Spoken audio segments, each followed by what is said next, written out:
ओम श्री वेंकटेश्वराय नमः। आज के वीडियो में संस्थान की तरफ से एक बहुत बड़ी अपडेट आई है वैकुंठ एकादशी के बारे में। बहुत दिनों से भक्त इसका वेट कर रहे थे। कल संस्थान ने एक प्रेस रिलीज के थ्रू सारे डाउट्स को क्लियर कर दिया है। पूरे लोकेशंस के डिटेल्ड नाम दिए हैं, साथ ही कितने टिकट्स दिए जाएंगे, कैसे दिए जाएंगे, सभी की डिटेल्स उस प्रेस रिलीज के द्वारा भक्तों तक पहुँचाने की कोशिश की है। एक एक करके समझते हैं क्या है वो डिटेल्स। सबसे पहले संस्थान ने ये क्लियर किया है कि ऑफलाइन में कुल मिलाकर 4,23,500 टिकट्स को रिलीज किए जाएंगे 10 दिनों के लिए। ये सारे टिकट्स ऑफलाइन टिकट्स हैं जो दिसंबर 23 से लेकर जनवरी 1 के लिए 10 दिनों के लिए दिए जाएंगे। ये सारे टिकट्स फ्री टिकट्स होंगे, यानी SSD स्लॉटेड सर्वदर्शन टिकट्स होंगे, जिसमें एक स्लॉट मेंशन किया जाएगा, डेट मेंशन किया जाएगा। इन टिकट्स को तिरुपति में ही आप प्राप्त कर सकेंगे। टोटल 9 लोकेशन यानी 9 लोकेशन में आप इन टिकट्स को ले पाएंगे। एक एक लोकेशन में फिर सब काउंटर्स भी बने रहेंगे, यानी कुल मिला के 92 काउंटर्स होंगे। तो बहुत चांसेस हैं ऑफलाइन टिकट्स मिलने के। यहाँ पे सबसे जरूरी बात जो संस्थान ने क्लियर किया है कि 22 दोपहर 2 बजे से ही इन टिकट्स को जारी कर दिया जाएगा, यानी एक ही साथ 4,23,500 टिकट्स को रिलीज कर दिया जाएगा। 24 आवर्स काउंटर्स काम करेंगे 22 दिसंबर से। यहाँ पर एक क्लैरिटी आ गई है कि लगातार टिकट्स दिए जाएंगे। अगर आप 22 को पहुंचते हैं काउंटर्स, तो आपको 23 का मिल सकता है, 24 का टिकट मिल सकता है। उस दिन के रश पर डिपेंड करेगा। पिछले बार भी यही सिस्टम था और इस बार भी यही सिस्टम है। कंटिन्यूस टिकट्स दिए जाएंगे जनवरी 1 तक के। ये पूरी तरह से first come first serve basis पे काम करेगा। तो जैसे जैसे रश आते जाएगा, अगले दिन का स्लॉट्स चलते जाएगा और जिस दिन भी आपको टिकट्स अवेलेबल होंगे आप उसी दिन का दर्शन कर पाएंगे। ये सिस्टम मेनली क्यूज को अवॉइड करना है, यानी लॉन्ग क्यूज, बहुत ज्यादा भीड़ को अवॉइड करने के लिए ये सिस्टम रखा जाता है। पिछले बार की अगर बात की जाए, जो जिस दिन टिकट्स शुरू हुए थे उसके पहले ही दिन रात 12 बजे से ही लोग लाइन में थे। तो रश को देखते हुए कभी कभी काउंटर्स को पहले भी खोल दिया जाता है। तो कुल मिला के आप दिसंबर 21 से ही एक्सपेक्ट कर सकते हैं टिकट्स की जारी प्रक्रिया। चांसेस बहुत ज्यादा है क्योंकि 4,23,500 कम टिकट्स नहीं होते हैं और आराम से दर्शन हो जाता है 3 to 4 आवर्स में। यहाँ पर आपको पर पर्सन एक ही टिकट मिलता है और सभी को लाइन में लगना पड़ता है। आधार कार्ड बिल्कुल मैंडेटरी है, अपने साथ ओरिजिनल आधार कार्ड जरूर लेके जाएं। 12 साल से कम उम्र के बच्चों का कोई भी टिकट नहीं होता है, ना ऑनलाइन में ना ऑफलाइन में। अगर आपने ऑनलाइन टिकट लिया है तो ऑफलाइन टिकट आप 30 डेज के बाद ही ले सकते हैं। अब दिव्य दर्शन टिकट्स नहीं दिए जाएंगे, सारे स्लॉटेड सर्वदर्शन टिकट्स ही हैं इन 10 दिनों के लिए, यानी वैकुंठ एकादशी के लिए। और 22 दिसंबर को उस दिन का कोई भी SSD टिकट्स नहीं होगा, यानी क्योंकि काउंटर्स दिसंबर 22 के दोपहर 2 बजे से शुरू होने वाले हैं, तो आपको 22 दिसंबर का ऑफलाइन टिकट्स नहीं मिलेगा। 22 दिसंबर से 23 दिसंबर का शुरू होगा। तो जो लोग 22 दिसंबर के लिए जा रहे हैं उन्हें ये बात ज्यादा ध्यान देने की जरूरत है, क्योंकि यूजुअली 3 से 4 बजे सुबह काउंटर्स खुल जाते थे, लेकिन 22 दिसंबर को 2 बजे काउंटर्स खुलेंगे। तो इसका अर्थ यही निकलता है कि 22 दिसंबर का ऑफलाइन टिकट मिलना मुश्किल है। 23 से जनवरी 1 का टिकट्स आपको किसी भी दिन का मिल सकता है। संस्थान ने सारे काउंटर्स के नाम भी दिए हैं, एक एक करके जानते हैं कौन से हैं वो नाम। स्क्रीन पे भी आपको डिस्प्ले कर दिया जाएगा, एक बार जरूर चेक करें। इन काउंटर्स के नाम है, सबसे पहले विष्णु निवासम, दूसरा श्रीनिवासम कॉम्प्लेक्स, तीसरा गोविंद राजू सत्रम। गोविंद राजू सत्रम अभी तक बंद था रेनोवेशन की वजह से, लेकिन एकादशी के टिकट्स को वहां जारी कर दिया जाएगा। अगला है Bhudevi complex, Ramachandra Pushkarini, Indira Maidan, Jeevakona high school, Raman Naidu high school in Bairagipeta और ZP स्कूल MR पल्ली में। इसके साथ साथ संस्थान ने ये भी क्लियर किया है कि आपको हर क्यूज के पास में QR कोड मिलेगा, यानी अगर आप विष्णु निवासम की क्यूज में लगते हैं और आपको टिकट्स नहीं मिल रहा है तो आपको दूसरे लोकेशन के लिए कोई भी परेशानी नहीं होगी, क्योंकि दूसरे लोकेशन का सारा QR कोड हर लोकेशन में मिल जाएगा। विष्णु निवासम तिरुपति रेलवे स्टेशन के सामने है, गोविंद राजू सत्रम तिरुपति रेलवे स्टेशन के बैक साइड में है, श्रीनिवासम कॉम्प्लेक्स तिरुपति RTC के ऑपोजिट में है और चौथा Bhudevi complex Alipiri toll gate के पास में है। इन 4 लोकेशन का वैसे भी हर दिन ऑफलाइन टिकट्स मिलते हैं। बाकी सारे लोकेशंस के लिए आप किसी भी काउंटर में जाएं, सभी के लोकेशन QR कोड के थ्रू आप स्कैन कर सकते हैं। इसके इसके साथ साथ आपको हर काउंटर्स के पास में पीने की पानी, कॉफी, टी, स्नैक्स भी प्रोवाइड किए जाएंगे। सिक्योरिटी के पूरे अरेंजमेंट्स होंगे, बैरिकेड्स होंगे। और एक रिक्वेस्ट संस्थान कर रहा है कि तिरुमला में उस दौरान रूम्स मिलने की संभावना थोड़ी कम हो जाएगी ऑफलाइन में, तो बेटर है कि आप तिरुपति में ही अपना स्टे प्लान कर ले। ऑफलाइन में तिरुपति में सिर्फ विष्णु निवासम में ही आपको स्टे का ऑप्शन मिलता है। बहुत सारे प्राइवेट होटल्स हैं तिरुपति में, आप किसी भी लीडिंग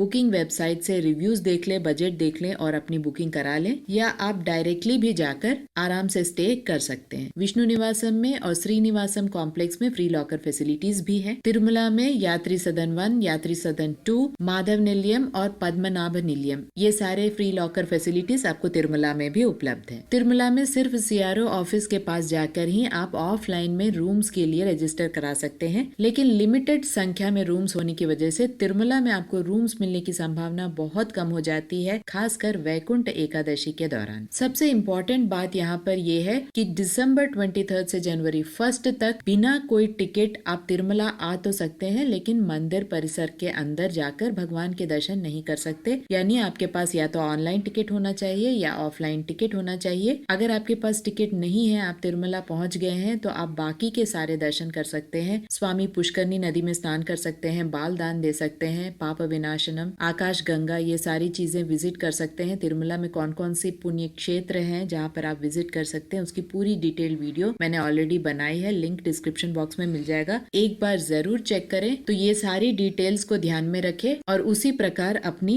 यात्रा प्लान करें। अगर आप तिरुपति के साथ साथ दक्षिण भारत के अन्य पुण्य क्षेत्र विजिट करना चाहते हैं, तो उसके ऊपर मैंने बहुत सारी वीडियोस बनाई है मेरे नए चैनल में। आपको वहाँ पे मधुरा मीनाक्षी टेम्पल, कन्याकुमारी टेम्पल, रामेश्वरम की पूजा पद्धति, पद्मनाभ स्वामी मंदिर के स्ट्रिक्ट रूल्स की पूरी डिस्क्रिप्शन, वेलूर गोल्डन टेम्पल के बारे में सारी डिस्क्रिप्शन, कालहस्ती के बारे में डिस्क्रिप्शन आपको उस चैनल में मिल जाएगी। एक बार जरूर विजिट करें। चैनल का नाम है सदर्न गाइड और लिंक आपको डिस्क्रिप्शन बॉक्स में मिल जाएगा। आशा करती हूँ ये सारे इन्फॉर्मेशन आपके लिए इन्फॉर्मेटिव रहा होगा। ओम श्री वेंकटेश्वराय नमः।